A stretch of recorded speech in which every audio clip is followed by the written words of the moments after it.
बुजुर्गन फरमायो है खैर ऐं शर जो गडियल हिस्सो है। इन दुनिया में शर भी भरियल है तो उनमें खैर भी मौजूद है।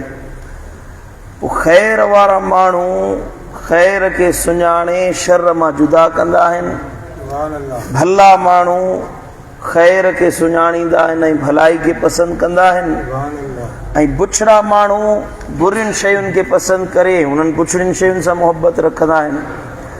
अल्लाह जो क़ुरान तो फरमाए त वहदैनाहुन नजदैन, असां इंसान के खैर ऐं शर जा ॿ रस्ता ॾेखारिया आहिनि। मूं अल्लाह तव्हांखे ॿ रस्ता ॾेखारे छॾिया आहिनि, क़ुरान जे ज़रिए, आफ़ाक़ी इल्हामनि जे ज़रिए ऐं नबीअनि जे ज़रिए। ऐं उन्हनि नबीअनि जी तालीमात के उलमा, मशाइख, अइम्मा, मुजतहिदीन, तरवीज ऐं तबलीग जे ज़रिए असांखे ॿुधायो आहे त हे रस्तो सुठो आहे, हे रस्तो बुछड़ो आहे, हे रस्तो जन्नत में वठी वञण वारो आहे, हे रस्तो जहन्नम में वठी वञण वारो आहे। अल्लाह जो क़ुरान तो फरमाए फअल्हमहा फुजूरहा व तक़वाहा, असां बाननि ॾे इल्हाम करे छॾियो आहे त कहिड़ो तक़वा जो रस्तो आहे ऐं कहिड़ो रस्तो फिस्को फुजूर वारो आहे, फाजिरनि वारो आहे। मूं अल्लाह ॿुधाए छॾियो आहे।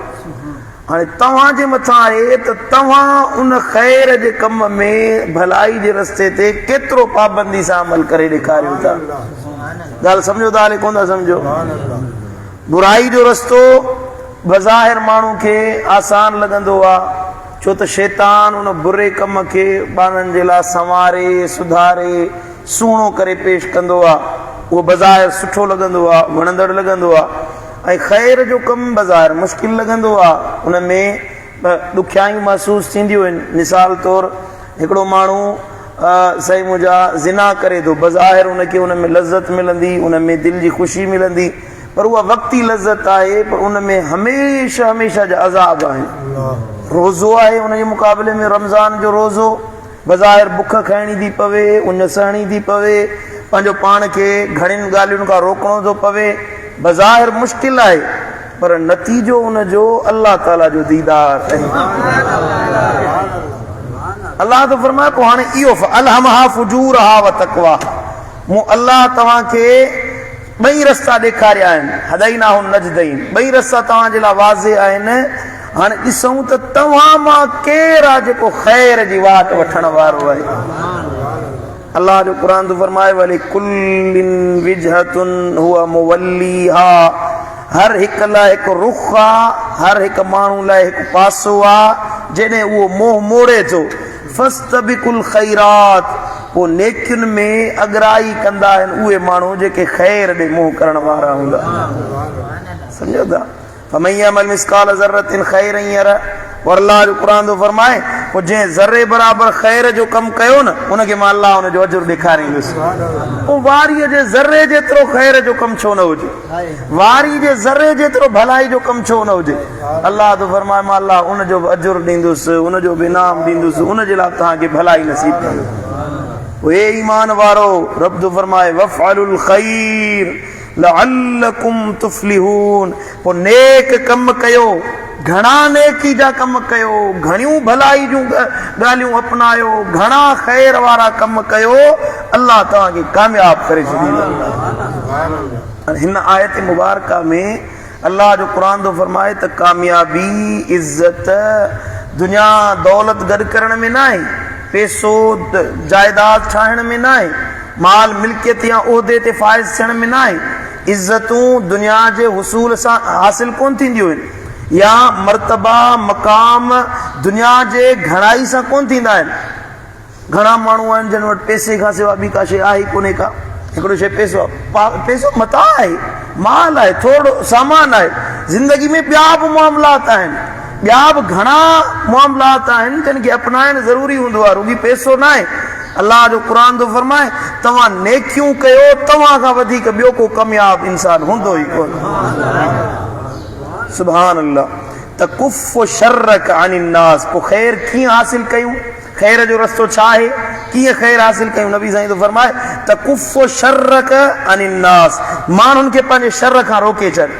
ईअं न थिए जो कंहिंखे नुक़सानु पहुचाई, कंहिंसां ज़्यादती करी, कंहिंजो हक़ खाई, या कंहिंसां ज़ुल्म करी, कंहिंसां ज़्यादती करी, या पंहिंजे ज़बान जे ज़रिए कंहिंखे तानो ॾी, कंहिंखे मेणो ॾी, कंहिंजी दिलि रंजाई, या हथ सां कंहिंखे अज़ियत पहुचाई, या पेर सां कंहिंजो हक़ खाइण जे लाइ वञी। अलाह जो हबीब थो फरमाए त कुफ़ो शर्र कानि नास, माण्हुनि खां पंहिंजे शर खे रोक, फ़इन्नहा सदक़तुन मिनका अला नफ्सिक, इहो तुंहिंजी जान जे तरफ़ां अलाह सदको ॼण अदा करे छॾींदो, इहो तुंहिंजी जान जो सदको आहे, अलाह सदके जो सवाब ॾींदो।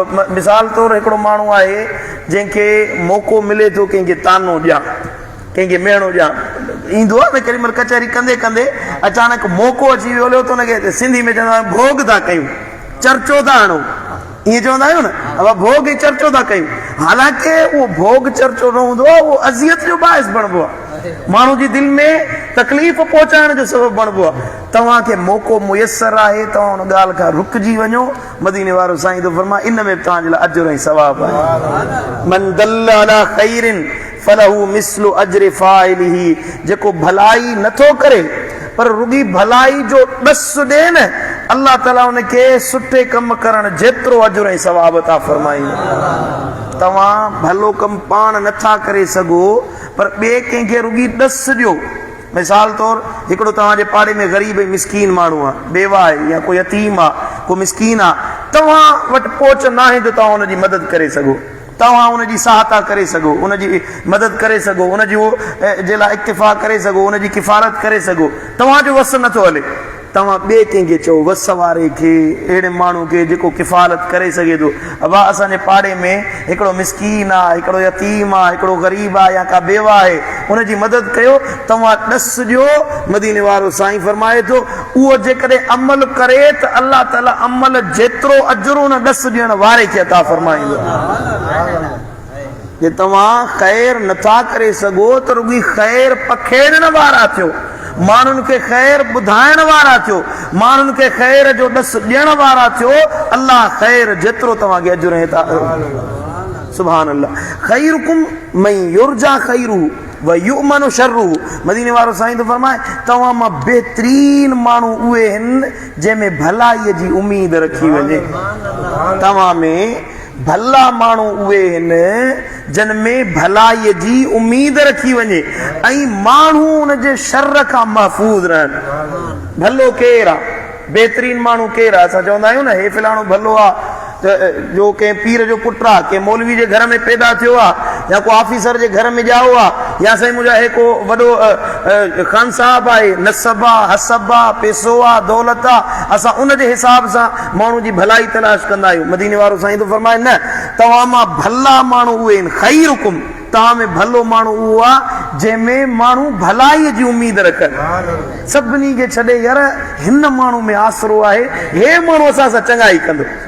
जॾहिं माण्हू तो में चङाई जी उम्मीद रखनि ऐं उन्हनि खे युमनु शर्रहु, माण्हू सम्झनि त हे असां सां ज़्यादती न कंदो, फ़ैसिला थींदा आहिनि, मामला थींदा आहिनि, अवा को ज़ामिन खपे, माण्हू तो में उम्मीद रखनि, तो में जेकॾहिं ख़ैर जी उम्मीद रखनि। मदीने वारो साईं तो फरमाए इहो सभिनी खां भले में भलो माण्हू। बशर्रुकुम अल्ला युरजा खैरहु वला युमनु शर्रुहु, मदीने वारो साईं तो फरमाए तव्हां मां बुछड़े में बुछड़ा माण्हू उहे आहिनि जिन में भलाईअ जी उम्मीद न रखी वञे।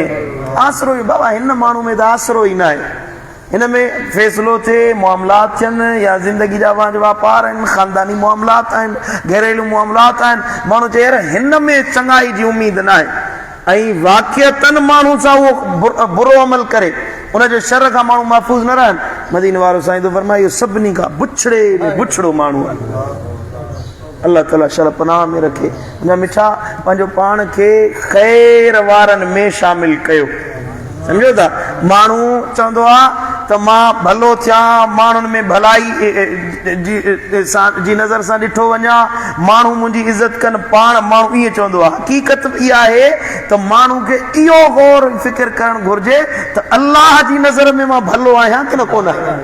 माण्हुनि जी कहिड़ी औकात, माण्हुनि जी त सोच तब्दील थींदी रहंदी आहे, इंसाननि जो ख़्याल वक़्त सां तब्दील थींदो रहंदो आहे। हर इंसान कंहिंखे रुपयो ॾींदे न उहो तुंहिंजो सॻो भाउ थी बीह रहंदो, जेकॾहिं हुन खां रुपयो रोकींदे उहो तुंहिंजो वॾो दुश्मन थी बीह रहंदो। एतिरे सोच इते तब्दील थी वेंदी आहे, देरि नथी थिए माण्हू जी सोच तब्दील थियण में। माण्हुनि जे लाइ भलो चाहियो पर भलाई जी उम्मीद अल्लाह में रखंदा कयो। मन तव्हां इहो गौर फिक्र कयो त अल्लाह जी नज़रुनि में भला बणिया आहियो की न कोन बणिया आहियो। जेकॾहिं तव्हां पंहिंजो पाण ते गौर फिक्र कयो ऐं ॾिसो त मां अल्लाह जी नज़रुनि में भलो आहियां, यानी मूं ख़ैर जा कम कया आहिनि, माण्हुनि सां भलाई कई आहे, अल्लाह जी फर्मा बरदारी कई आहे, मुस्तफ़ा जी ताबेदारी कई आहे, पोइ तव्हांखे मुबारक आहे, तव्हां अल्लाह वटि भला लिखिया विया।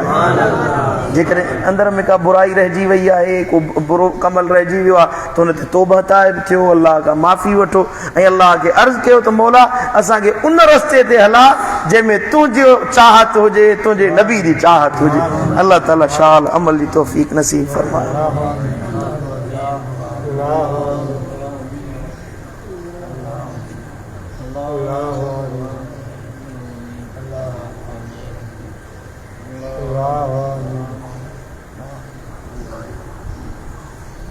रहमत